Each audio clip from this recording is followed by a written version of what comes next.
Welcome to VOA Executive Lounge. Bingung juga kalau disuruh milih pahlawan nasional baru. Di Amerika ribet juga nggak sih kalau milih pahlawan nasional?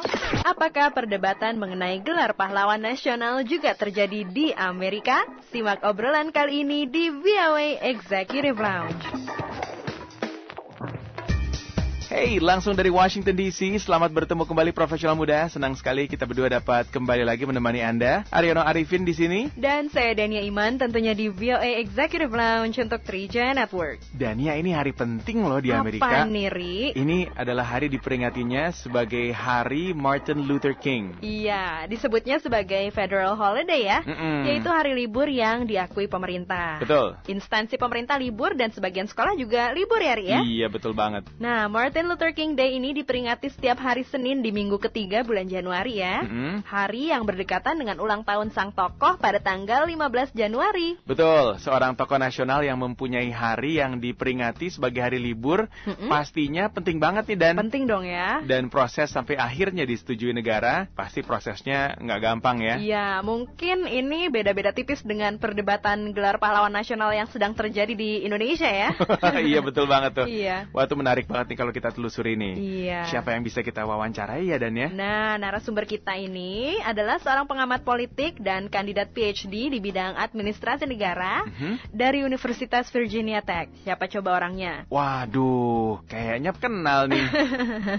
Iya, dia adalah Dias Hendro Priyono yang salah satu pendiri juga dari organisasi Youth Initiative for Indonesia's Democracy and Development, Ri. Wah, betul banget tuh, Dan. Ya udah, langsung aja kita ajak dia ngobrol-ngobrol ya.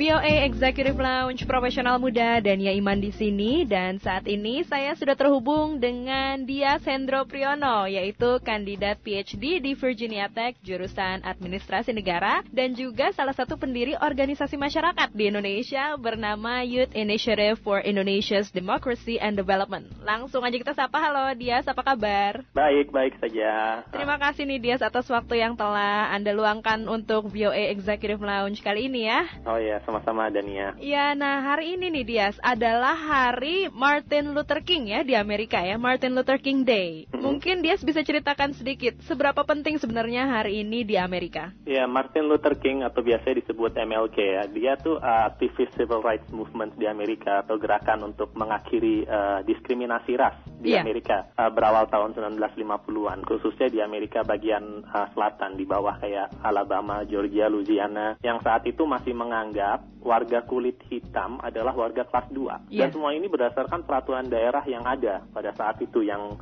terkenal dengan nama Jim Crow Law. Dan MLK ini memperjuangkan civil rights dengan berbagai cara. Ya, contohnya aja waktu ada seorang ibu berkulit hitam ya, naik bis terus disuruh pindah ke belakang karena ada orang putih yang mau duduk, terus dia nggak mau pindah, malah ditangkap polisi. Ini kalau nggak salah Rosa Parks namanya Rosa Parks ini tahun 1955. MLK terus mengajak penduduk setempat untuk nggak naik bis, dan aksi ini terus berjalan sampai setahun, sampai akhirnya Pemda setempat yang malah mengalah gitu. Terus tahun awal 60-an MLK juga memimpin gerakan March on Washington ya, yang terkenal dengan pidatonya I Have a Dream gitu.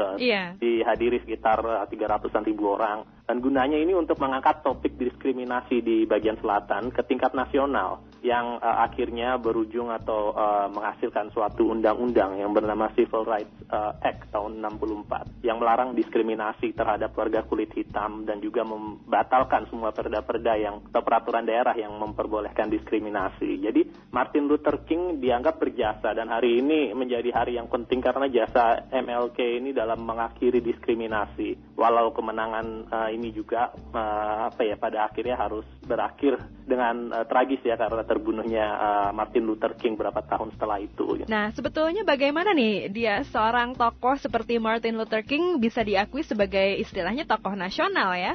malah sampai akhirnya mempunyai hari yang dikhususkan yang dijadikan hari libur nasional atau federal holiday istilahnya. Iya ya, kalau tokoh nasional itu ya yang mengakui hanya masyarakat aja ya, beda dengan pahlawan ya yang membutuhkan pengakuan formal dari pemerintah kayak pemerintah Indonesia gitu. Tapi yang lebih menarik sebenarnya untuk dicermati kayaknya itu bukan proses MLK diakui sebagai tokoh nasional, tapi proses untuk menjadikan hari lahir MLK ini sebagai libur nasional karena ada kontroversi di sekitar itu. Iya. Nah, sesaat setelah Martin Luther King meninggal tahun 68, DPR sebenarnya udah mempertimbangkan untuk membuat libur nasional. Tapi banyak yang nggak setuju karena berbagai masalah ya, kayak masalah mahalnya biaya yang harus dikeluarkan pemerintah karena kan pegawai jadi nggak ngantor. Terus MLK dibilang hanyalah seorang warga Amerika biasa seperti warga lainnya, bukan presiden, gubernur atau bukan pejabat pemerintah. Iya. Ya, terus di antara libur nasional yang ada di Amerika hanya 4 yang dibuat untuk memperingati seseorang, kayak President's Day untuk menghormati George Washington, terus Columbus Day untuk Christopher Columbus, terus Christmas untuk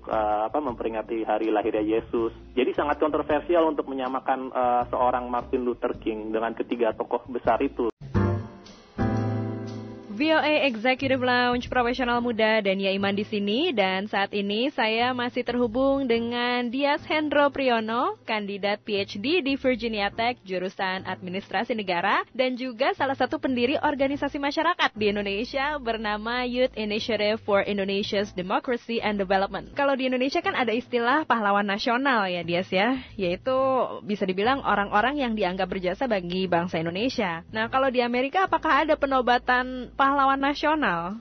Iya, kalau di Indonesia ya ada ya, kayak kita tahu ya ada tradisi untuk memberikan gelar pahlawan untuk seseorang karena jasanya. Tradisinya udah seperti ini udah mulai sejak zaman Bung Karno yang memberikan gelar pahlawan pertama kali waktu itu kalau nggak salah Abdul Muiz sebagai seorang pejuang zaman Belanda. Iya.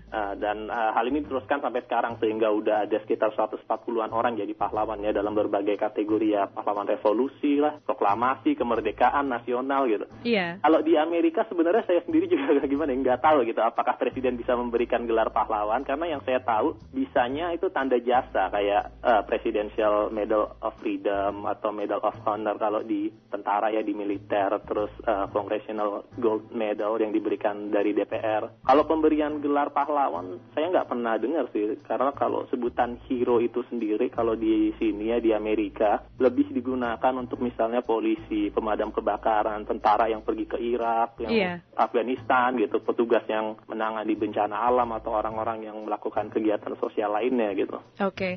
Mungkin kalau di Indonesia bagaimana menurut Anda mengenai perdebatan pahlawan nasional Indonesia ini? Ada yang bilang wah udah terlalu banyak yang jadi pahlawan nih, inflasi pahlawan katanya gitu. Iya. Kalau Gus Dur kayaknya sah-sah aja gitu, karena kan Gus Dur juga berjasa ya khususnya dalam hal mendukung hak-hak minoritas, penyamaan hak yang kurang lebih juga seperti yang diperjuangkan oleh Martin Luther King gitu, dan dia juga Gus Dur memenuhi persyaratan jadi pahlawan nasional gitu. Tapi perdebatan yang ada sekarang tentang Gus Dur tuh yang kendala yaitu masalah teknis aja sih. Karena kan sesuai undang-undang yang baru itu Undang-Undang Nomor 20 tahun 2009, Presiden nggak bisa langsung bilang Gus Dur ya jadi pahlawan nasional gitu, nggak bisa. Karena dalam undang-undang yang baru itu ditulis bahwa Dewan Gelar harus meneliti dan menimbang calon pahlawan yang diajukan masyarakat sebelum ditentukan oleh Presiden. Jadi penobatan harus melalui Dewan Gelar. Nah masalahnya Dewan Gelar ini belum terbentuk sampai sekarang, orang-orangnya belum ada. Iya. Jadi penobatan gelar pahlawan nggak bisa diberikan langsung oleh Presiden seperti waktu zaman Orde Baru gitu. Sekarang ada mekanismenya, ada tahapannya, harus berasal dari masyarakat, terus ditembuskan ke pemerintah kabupaten, terus ke provinsi, baru ke Menteri Sosial, setelah itu baru dibahas Dewan Gelar, terakhir baru ke Presiden. Jadi ya menurut saya pemberian gelar pahlawan untuk Gus Dur ya bagus-bagus aja dan harus didukung lah, asalkan sesuai dengan undang-undang yang berlaku aja. Kalau Dewan Gelar belum dibentuk ya nggak akan bisa. Iya, jadi kita tunggu saja nanti kelanjutannya. Diasnya mungkin kita bisa ngobrol lagi di lain waktu. Oke, Dania. Oke, thank you Dias atas waktu yang telah Anda luangkan untuk VOA Executive Lounge kali ini. Sukses selalu dalam karir dan kehidupan Anda. The Voice of America.